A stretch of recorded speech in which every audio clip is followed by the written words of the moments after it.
Well, hello and welcome everyone to another session in the Solid Finances series. I'm glad you all could join us after our break we had over the second half of November there. Um, let's go ahead and get started with a couple of housekeeping notes. And so just a reminder, we try to be an unbiased resource to help you build skills and confidence on a lot of the different topics we talk about.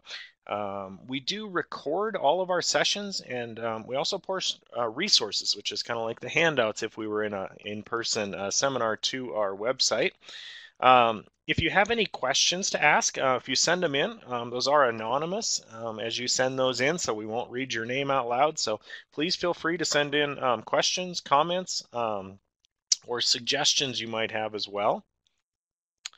The sponsors for today's series is going to be Montana State University Extension, which is my employer, and also North Dakota State University Extension. We've collaborated together to bring this program to you. I think I already mentioned here about the website. One other thing I wanted to point out here, other than the fact that the recordings are there for all of the past sessions, but also my contact information is there, as well as Carrie Johnson's. We have 2 sessions in the spring that we have not yet picked a topic for. We will be picking those topics probably in the next 10 days. So if you have any suggestions, either submit them in the question and answer pod today or send them an email to me, and we'll try to consider those with some others, suggestions we've had in the past, and fill in our spring schedule coming up. We do want today to be as interactive as possible, so please send in comments or questions in the question and answer pod. Again, that's anonymous. And then participate in the polls. And the polls today are going to be short answers, so you can put in the factors you want, but also remember those are going to be anonymous as well. So I'd encourage you to share when we do have those opportunities come up throughout today's session. As far as upcoming sessions, 1 week from today, we will be back, and I will be presenting. We'll talk about some year-end financial opportunities. And then 2 weeks from today, we'll talk about flexible spending plans. On December 19th, we may also touch a little bit on HSAs and the Montana Medical Care Savings Account as well. So that'll be 2 weeks from today on that, and then we will take a break after that, and then return in mid-January. So mark your calendars for those 2 sessions if you haven't already done so. And I will be your presenter today. And I am going to be talking a little bit about charity ratings and reviews, and just a quick background on why we're doing this one. So we did actually have some user comments about how to select a charity, how they compare charities, and that they had heard some negative information about a particular charity, and was there a way to verify some of that information, or was that just somebody's personal opinion? So that's kind of where we came from. So we do appreciate those kind of comments, and we try to incorporate them into sessions as we get an opportunity. So first, let's start here, and I use the word charity in the title, charitable organization, but what is that? And it could mean a lot of different things to a lot of different people, depending on the situation, depending on what you're trying to accomplish. There are certainly organizations that have philanthropic objectives, so they're providing some service to other people. They're improving the lives of others. They're improving the environment. They're preventing something bad from happening. And that may be a for-profit corporation. It may be an individual. It may be something that is truly a nonprofit organization. There's a lot of different types of nonprofit organizations. The IRS has some definitions in terms of what might be deductible to different organizations on your taxes. 501c3 is our typical nonprofit organization that people contribute to, and can also get a reduction in their taxes for doing that if they itemize their tax return. There are also other types of IRS nonprofit entities out there. 501c4 is a common one I run across. This is homeowners associations, membership organizations, different things like that, which also have a nonprofit mission, but are a little bit different than 501c3s, chambers of commerce, and contributions to these different organizations may not be tax deductible. 501c3s certainly are. So if that's important to you, make sure that you're checking if you hope to use those expenses as a tax deduction.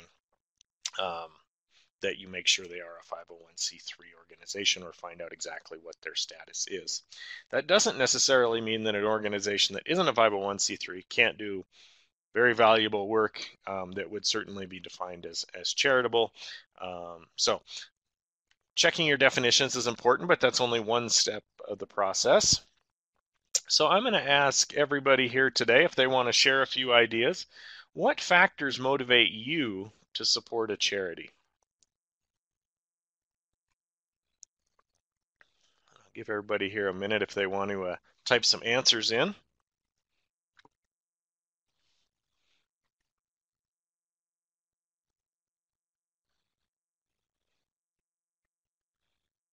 Okay, the first couple answers I'm hearing, whether or not they get results. If it personally affects me, absolutely. What the cause of that charity, beliefs, religious organizations, yeah, social welfare. Yeah, so those are all certainly some helping those less fortunate. Um, Great. I'm glad you shared a couple there. We'll continue on and we'll have a few other opportunities down the road here a little bit. When I think about charitable causes, I generally group them into two sort of broad categories, and one of which is going to be improving something in the situation out there. So you're going to invest in education of a young person, a leadership opportunity. We're going to provide food to people who don't have enough food, or housing, or improve their healthcare opportunities, or religious organizations. So we're trying to improve people or something, or the environment, your community. That might be as simple as having a cleanup day at your park. It might be an educational entity. Different things. And another way to kind of look at that might be that we're preventing something bad to happen, or something we don't want to happen out there. So we think if we don't step in, maybe the water quality in this lake will be diminished. So I usually group charitable organizations into those two categories, but again, they can affect people directly. They can affect a community. They can affect the environment, or animals, or a whole variety of different kind of ways to do that.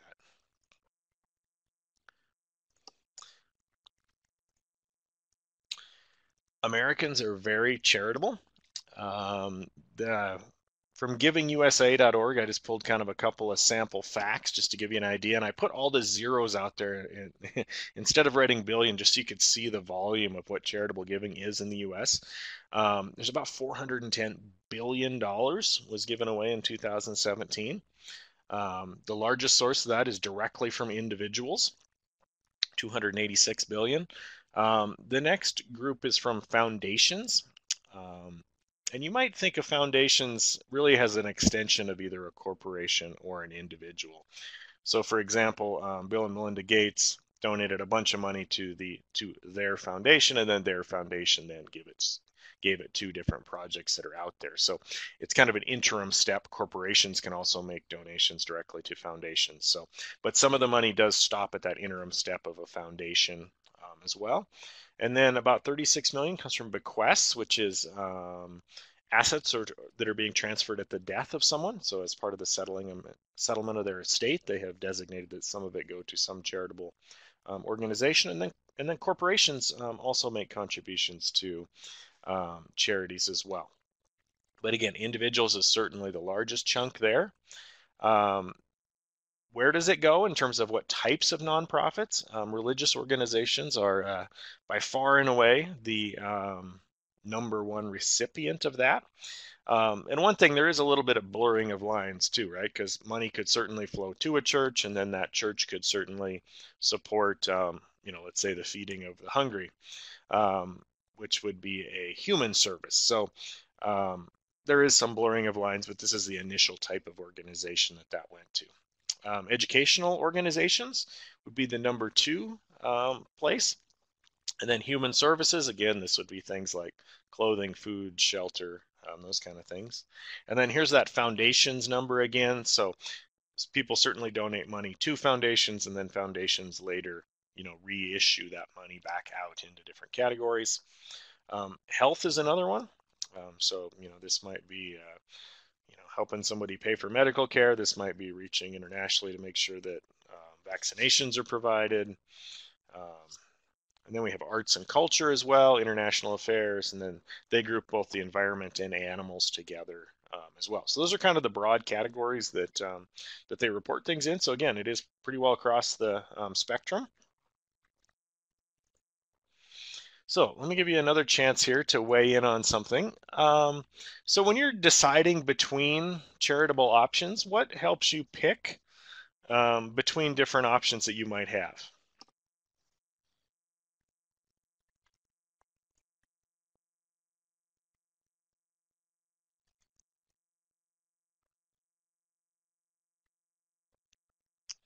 All right, the first couple answers are coming in here. So personal knowledge of the organization. Yes, that's a great one, and we're going to come back and talk a little more about that as we move on. Um, how much of my money actually reaches the recipients? I hate administrative costs. Okay, very good. We're going to talk about that one here in a minute too. Whether or not it's a local charity matters to at least one person here. Who's going to have the most impact on someone's lives? Okay.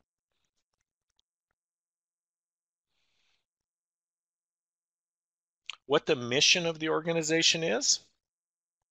All right. Looks like I can see one more person typing. We'll wait for that one to come in here. Okay, they want to know,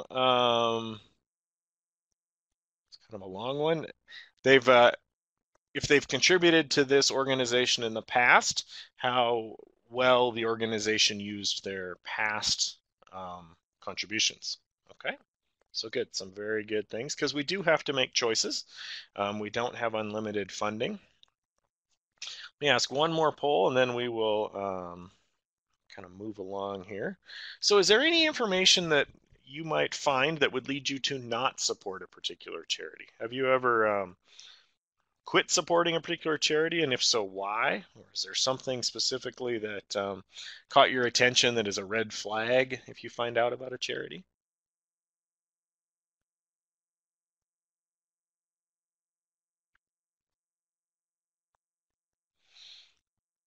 Okay, one is about high administrative costs, bad publicity, misuse of some designated funds. Okay.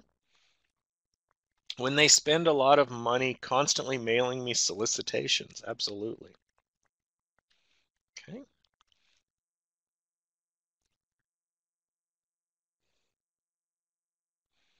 One is when I can't tell what the actual results of the charity were.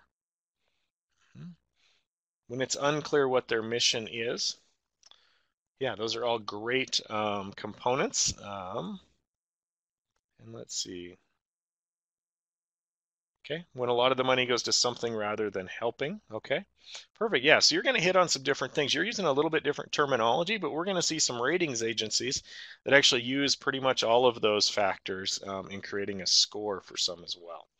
So most of us want to know if our charity is effective, right? So we want our money to go as far as possible, just like when we're shopping. We want, if we need to buy, you know, an apple, we want to make sure that we're getting the best price for that apple, so we might shop around or know what that might be.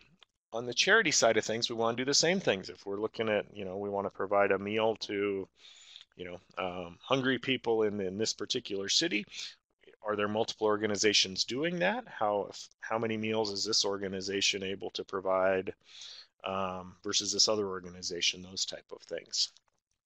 However, to know if a charity is effective, we also have to know what it is they're trying to do.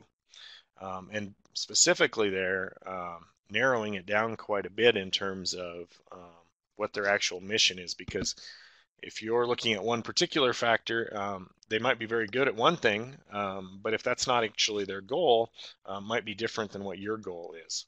So understanding what the charity's mission is going to be really important in terms of deciding whether or not they're effective at meeting that mission. And we might have some charities, especially a lot of local charities, that may have a relatively narrow focus. So, maybe they're trying to provide operating funds for a homeless shelter in this particular city. Bozeman, they have a warming shelter in the winter, and they do raise funds specifically for that each year to meet that goal. We also have some that maybe it's a one-time thing. We're trying to raise money to build a park, or like there's a group raising money to build a second ice rink in Bozeman, right? But a relatively narrow focus there about here's the goal, and then we're trying to get to this particular goal. Others may be a little more ongoing, so you're going to raise funds to send kids to a camp each summer. So every year you'd have a goal kind of ongoing. When the charity has a relatively narrow mission, in some sense, it's quite a bit easier to see whether or not they're meeting that vision. So if they're raising money to build a park, maybe they have a goal of 200,000 or something. We can see whether or not they've raised 200,000, maybe whatever their expenses might be, and whether or not that park is being built. But then other charities have a little bit broader mission. So one of them might be like improve leadership skills in youth age 12 to 18, or build job skills in disabled adults. It's a little harder to see. There's not a finished park when you've improved the leadership in a particular youth. So we have to look at a little different metrics in terms of verifying whether or not that mission has been made or accomplished. And we may also have to look at some indirect things like number of youth that participated in the program, or number of hours each youth participated. And we may have to use that as a proxy for whether or not the leadership skills in a particular youth or a particular number of youth were achieved, which again, on some of those narrower focuses, we might actually be able to see and measure the direct impact there. That's a couple examples, but we can also move to some other things like the Bill and Melinda Gates Foundation, which is a very large charitable organization. And I just put their mission statement up here just so I can talk a little bit about this, that we see equal value in all lives, and we are dedicated to improving the quality of life for individuals around the world. That is an incredibly broad mission, okay? So if you're just going to take a look at that, is there one thing you can look at to see if they've accomplished their goal? Is there a simple measuring stick out there? So on some of these, it requires, again, it's going to be much more difficult to measure. It's not, was a single park built, or was, X number of meals provided, right? Maybe that's part of that they are improving the value of lives by making sure they have food available. But again, it's going to be a lot more difficult than the foundation that was trying to raise money to build a new park in your community. And then many other nonprofits have multiple different initiatives at one time. So United Way is kind of a classic example of this. Often they serve to financially support a lot of nonprofits in their communities, and then they don't necessarily directly run those particular initiatives. So it might be an initiative to, again, Feed the Hungry is run by, say, the food bank, but they get funding from United Way. So United Way serves as a funder to a whole bunch of different projects within the community. So if you're evaluating an organization like that, are you generically donating to United Way at large? Are you donating to specifically one of their initiatives? And then you need to look at, is that particular initiative being successful that you're contributing to? So it might be United Way does a wonderful job at funneling resources to these different projects. And maybe there's, 3 of their 12 projects that are of particular interest to you. And then you just need to make sure that, you're donating to those 3 particular ones as opposed to United Way at large, or maybe they have 1 or 2 initiatives that are not performing well. And then again, just another example, MSU Alumni Foundation, right? Again, there's lots of different initiatives over there, some being scholarship support for students, others being programmatic support or raising money for new facilities or buildings, and some to support things like research. So it could be that a particular one of those meets your needs, and willing to support, and it could be that others maybe don't meet your mission, or you don't think they're as effective at that particular mission. So again, just a couple of examples too. There are lots of different nonprofit organizations out there, and I just picked a couple of small ones here. There's a school PTA, right, that supports one particular school. And then we have local charities that are affiliated with national organizations. So in the Bozeman area, we have the Greater Gallatin United Way. They are an independent nonprofit. However, they're also a member of United Way Worldwide, so they're part of sort of a network. But so they're independent, but affiliated with some other similar organizations across the country. And then we do have nonprofits that are also organized at a regional or national level. So this might be the American Red Cross, and they're not separately organized in each local state. So there's not independent financials for every little chapter, which is different than how United Way operates. And then we see other organizations are international. Doctors Without Borders is a great example. Again, it can be much more difficult on some of those to look at the effectiveness of one component when you have multiple countries and issues involved.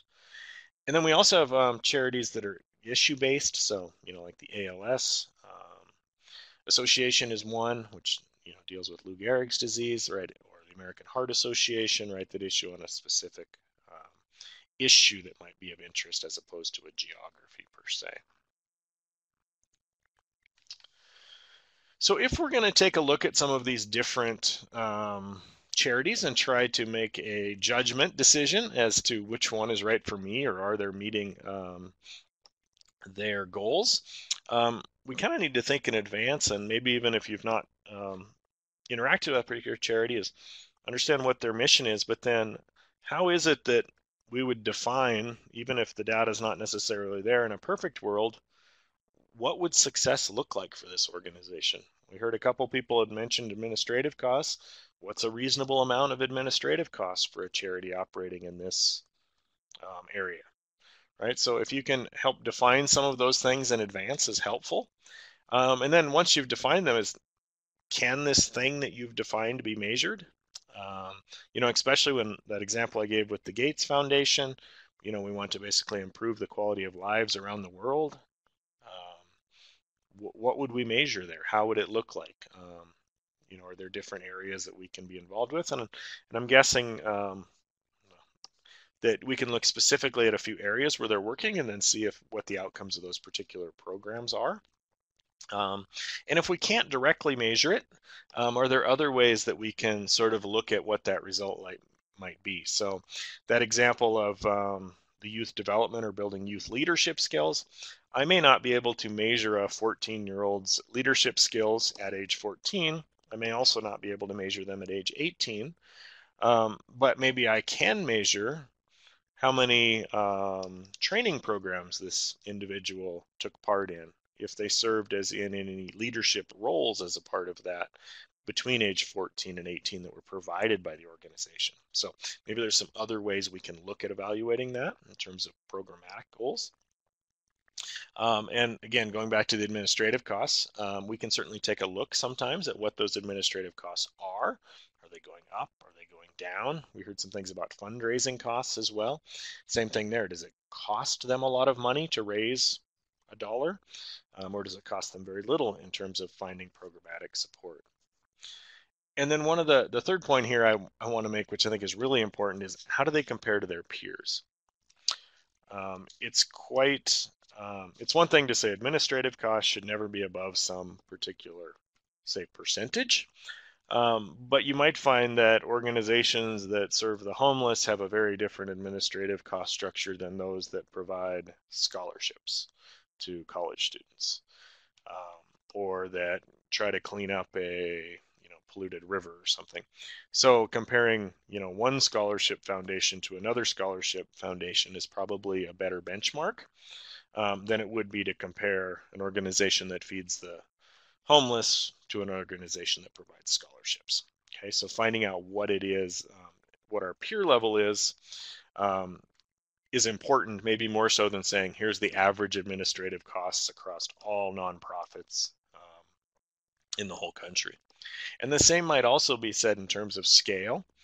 I know the PTA at my daughter's school. We have an accountant that volunteers to file our tax form each year. We have a bank that volunteers to allow us to have a free checking account there. Um, and then all of the labor is provided. So officially, our administrative costs in terms of actual dollars are zero. There is no way in the world that an organization like the size and scope of, say, Goodwill or American Red Cross could operate purely on 100% volunteers, right? So that's just not a realistic expectation, just due to the size and scale of the different organizations involved. Now, there are some organizations that rate different charities, and I just listed 6 here, specifically to give you a little bit of a range. There are others out there. I don't know that these are necessarily the best ones. They are certainly a rater of charities. Some of these require memberships. Some of these are free. Some of these are very detailed. Some of these are less detailed. So I'm going to pick out just a couple, and we'll talk a little bit about how they might be useful.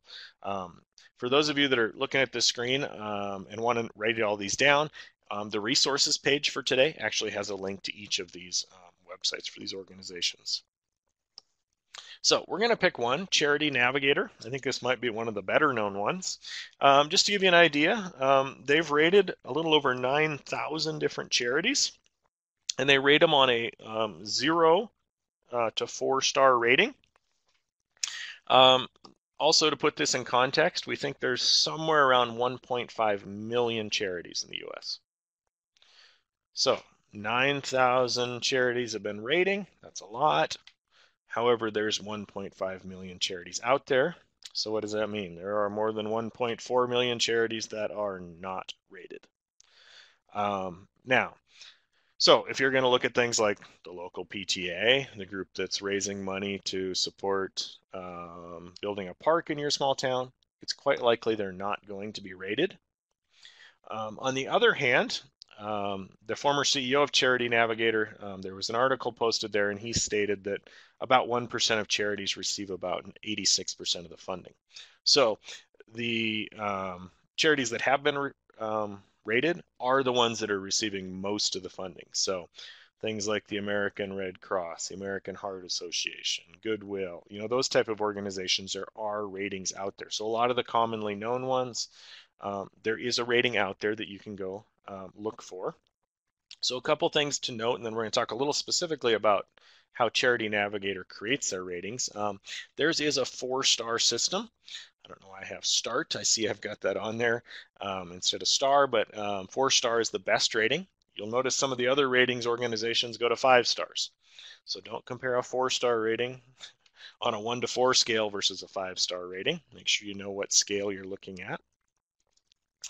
So Charity Navigator, they have 2 metrics that they use, each of which is worth half of the score. The first one is on financial health. So they look at 7 different areas. And if you go to their website, they have a couple paragraphs on each of these bullet points I've got here. We're going to just kind of skim over a few. So we have program expense ratio, so how much of their total funding is actually going towards programming. Several of you mentioned administrative expenses, so they have a ratio there as well. That goes into this part of the score. I also heard some people talk about how much money they spend contacting them and trying to raise more money, so that's the fundraising expense.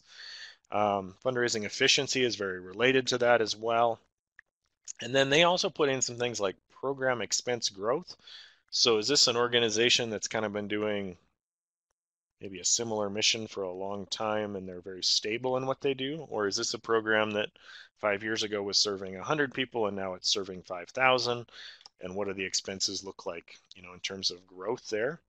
They also have some more traditional ones, like a working capital ratio and a liability to assets ratio that might be more similar to a business. So that's kind of looking at the financial health of an organization. So they don't tell you exactly, but essentially those 7 factors are going to go into determining half of that score.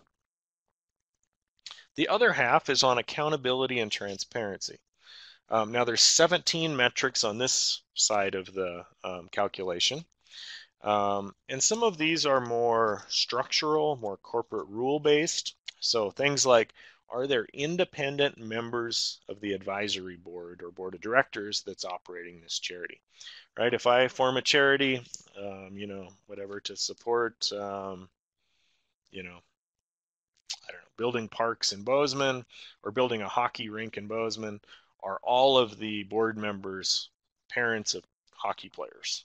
Right? That would not be an independent board. So is there an outside person who can look in and say, I know you're all really involved in this, but how are we financially running? Are the decisions made by the board being made in a professional, open, kind of honest way? So you get some points for having an independent board. Are their financials audited and prepared by an independent accountant? So again, looking at it, making sure that everything's open and visible and being checked by somebody, that the books are being kept in an appropriate manner. Are board meeting minutes being documented? So then you can see how decisions are being made, what discussions have come up, those kind of things. Most nonprofit organizations are required to file IRS Form 990 each year, and it has some basic financial information available. So is that available? Are they posting it somewhere where everyone can see the information that's on the Form 990? And I have put a link on the resources page today to a website that allows access to a lot of different Form 990s. You can search for a charity by organization name, and you can pull up their Form 990, and then you can compare it to other organizations. So, and they also have things about conflict of interest policies. Is the name of the CEO listed? Is their salary listed if they're a full employee?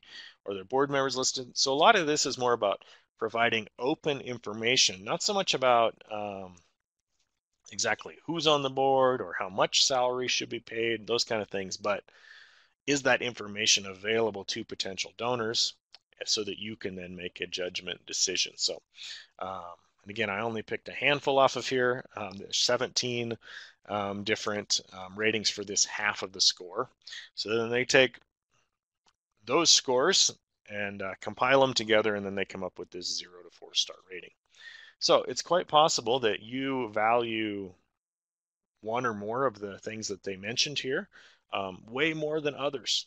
Maybe that you really think the CEO salary is important to you, or maybe you're really interested that you can see their financial statements or something else. So, and you may not value who their board members are or whether or not their board meeting minutes are available to the public.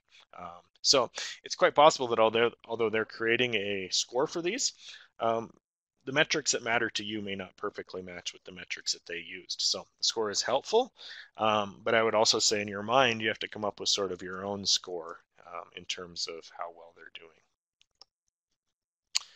Now, I'm going to spend a little less time on these, but GiveWell is another one that does some ratings, and they use 4 categories instead of 2. They look at evidence of effectiveness, so this is more on program delivery. So if we're trying to feed the hungry, are we doing that? Cost effectiveness, so how much does it cost to run those programs? And then they also have one called room for more funding. So it could be that the goal of this organization is to, provide after-school programs for Bozeman High School. Well, it might be that you can effectively run all after-school programs at Bozeman High School for, let's just pick a number, 500,000. If the organization is already raising 500,000, giving them an additional $1 million of funding each year will not earn them additional points on the GiveWell score, because essentially they have the resources they need to meet their mission. So that's what they're trying to look at there. Now there might be other organizations, maybe it's providing clean water in Africa, where additional funding would be very valuable to continue the mission of the nonprofit. Okay, so they have a score that kind of allocates where an organization is on that scale. And then transparency is the final component they use. And again, that's a lot of those things about board meeting minutes and CEO salaries and that kind of things. There's also other ratings. Great nonprofits is another one, and this is more like an Amazon rating or a hotels.com rating, where people that are involved with the nonprofit They get to just log in and say, oh, I think these people are great. I had a wonderful experience, 5 stars. They, helped send my kid to summer camp, and it was a great experience. Okay. Um, with those, one, I found that a lot of the different reviews have only, even for very national charities, have less than 20 reviews. I don't know anything about the reviewers. Um, so there may be some information there, but I would say these are much less comparable across different nonprofits than the GiveWell ones or the Charity Navigator ratings that were about there. Much more informal. It can be great. You may want to read them though. I know I travel a fair bit for work and we stay in different hotels, and I've read some of the different ones. Someone ranked a hotel that I particularly like, and I looked and it had a 2 out of 5 star rating, and it was because they didn't like the pool. And well, when I travel, I rarely use the pool. So that's kind of the same idea here, where there may be a 5 star or 1 star review, but again, you may have different value structures or different things are important to you than whatever the raters were using. So again, the information is out there, but again, take it with a grain of salt, combine it with some other information as well. All right, let's give everybody a chance to vote here. Do you plan your giving in advance? So do you make a plan for the year, for the month, for some longer term that you want to do?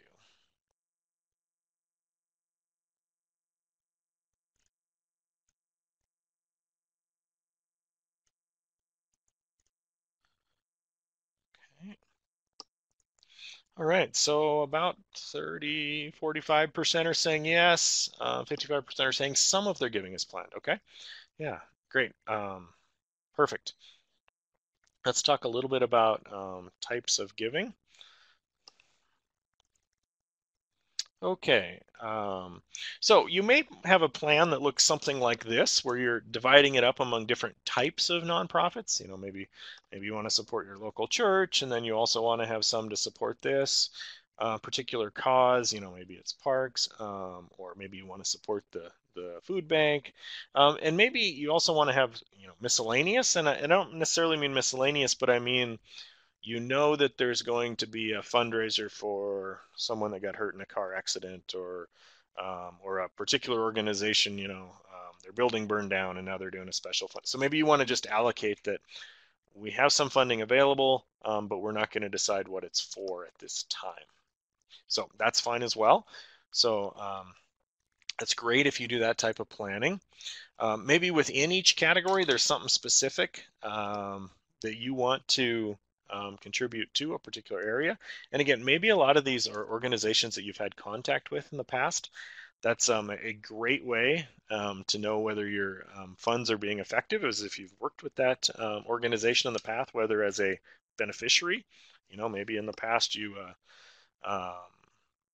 received a scholarship as you went to college from this organization, and now you've graduated and you're alumni and you want to provide support back.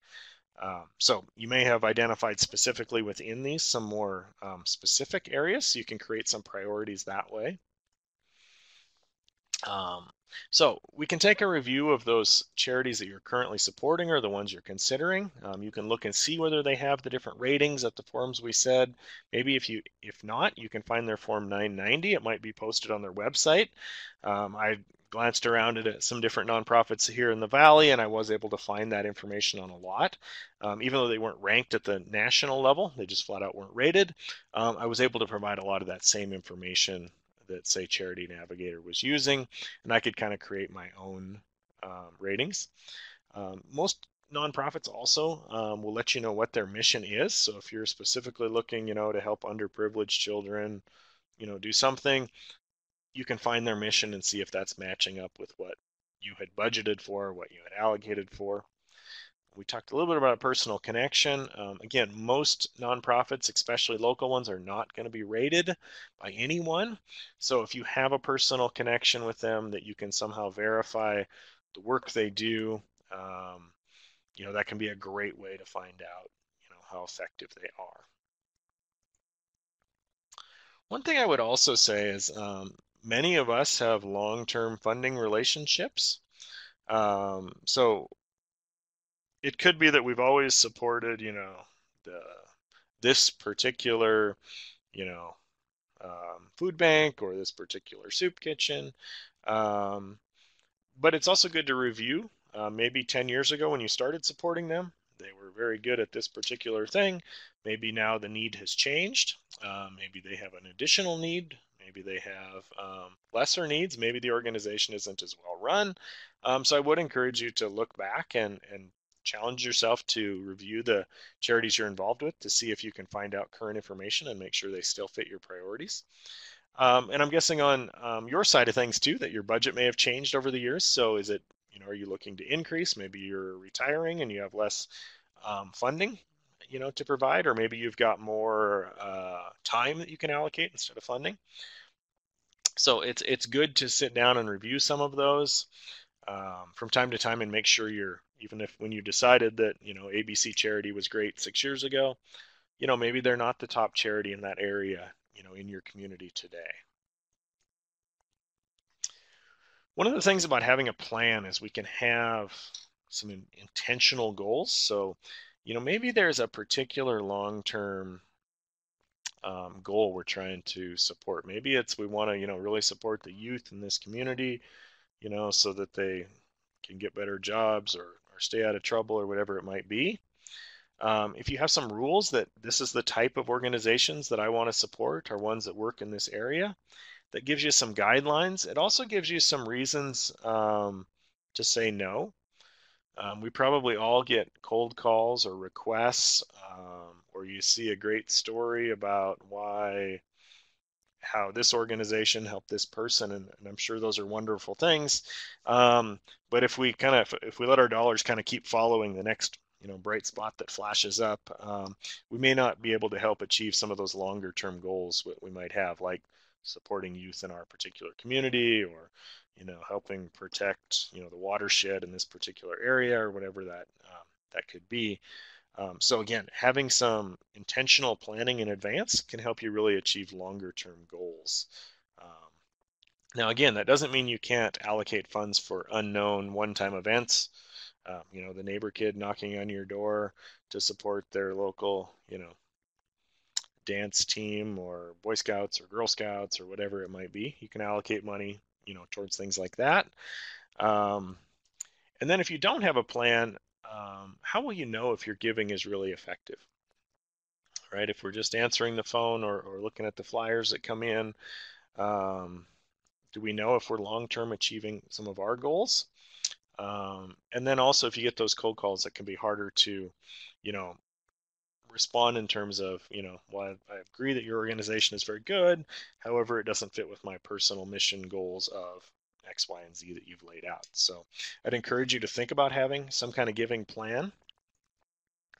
And a couple of cautions I want to make here before we wrap up is if you do see a charity that won't discuss their programming or their finances or provide you a way to find more information about those, or if it's a high pressure tactic, you need to donate today or else,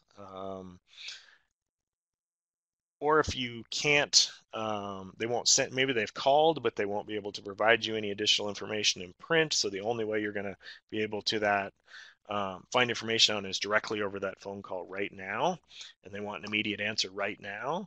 I would say that very few of those are reputable charities. So if you see some of those things, I would definitely say be cautious. Those are kind of red flags that there might be some different issues that you need to be addressed. You want to be able to verify, and all legitimate charities are going to be able to provide you additional information, because if they're a legitimate charity, they'll be happy to have your funding 6 weeks from now or a year from now once you've done your research, as they would be if they get it tonight. So. All right, let's give folks one more chance here as we wrap up here. Do you want to share your favorite tip in selecting a charity? Oops, I'm going to shrink this so I can see questions a little bit bigger.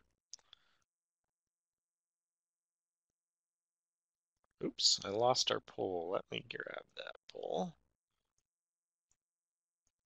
Sorry about that. All right, we should be back. Yeah, if anyone would like to share some tip they have in selecting a charity, and then we'll go to some evaluation questions, and we'll get to some of these questions that have come in. So while folks are typing, we had a question about I support a charity that received a low score from a rating service. And the low rating stemmed from a low ratio between spending on its mission versus the level of contributions. Okay.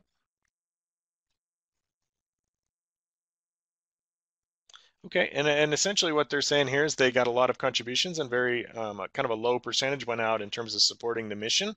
However, that organization had a very long-term goal, so they were holding back some of those contributions to spend further on down the road. So even though it got a low rating, it's still got a high rating with this individual's personal goals. So I think that's great because again, the national ratings are very helpful, but they're also going to miss some things as well. You need to have your own category there as well. So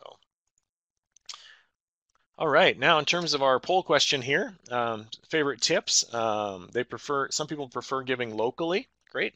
Being very familiar with what they do and how they're doing it, and being invested and excited and inspired by their work. Excellent. It says I make a list and I pick a handful to research in more depth, and then I pick one or two to focus giving. And then favorite one is their church and organizations that their children participate in. Yeah, those organizations that we have that personal connection with are definitely a great place. We know how the money's being spent. We know what the outcome of those organizations are. If you'll take a moment here to answer a couple of evaluation questions, and then we will switch back over to the other screen if we have any additional questions.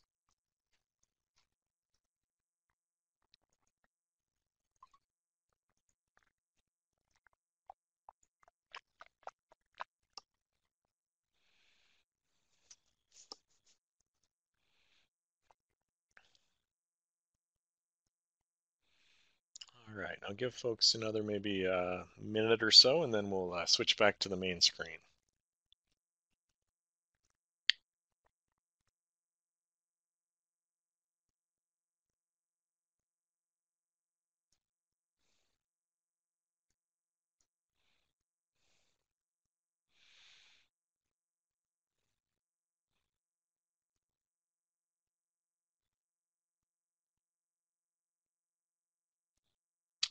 All right. See, a couple people are still typing here, so we'll wait just a few more seconds.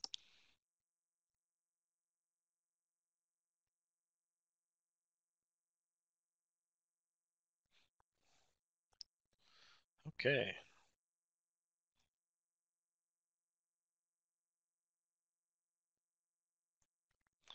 All right.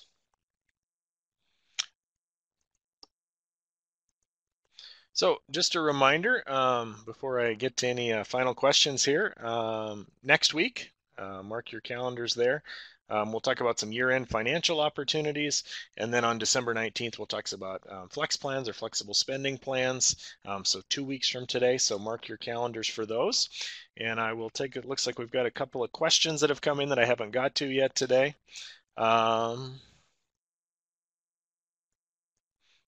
Great. So someone says, I'm currently on the board of a local charity, and says that with the encouragement of their local accountant, they actually provided a lot of this information on their website that they hadn't been sharing a few years back um, to their different donors, and they found that let's see, said they found that was a very good process to go through about making sure that they were open about the budgeting as well. So yeah, if you're on the running a charity, some of these same tips that we talked about, maybe you want to make sure your charity is offering some of that information to people that might be looking for it. Okay, and it looks like one more person's typing. Okay, they said it was a couple years back. They switched supporting a charity that they had for a long time. after reviewing their stuff, and they found another local charity, and they said it was a very hard decision to make, but they carefully thought through the process, and they think long term it was a good decision to make more value of their charitable donations. So yeah, it can be hard when you've been a long time supporter of a particular entity to switch to funding a different group with your resources. So. All right, well, thank you all. We are out of time here today, so thank you all for joining us. I appreciate the feedback during the session, and I hope you'll mark your calendars and join us 1 week from today. Have a great day, everyone.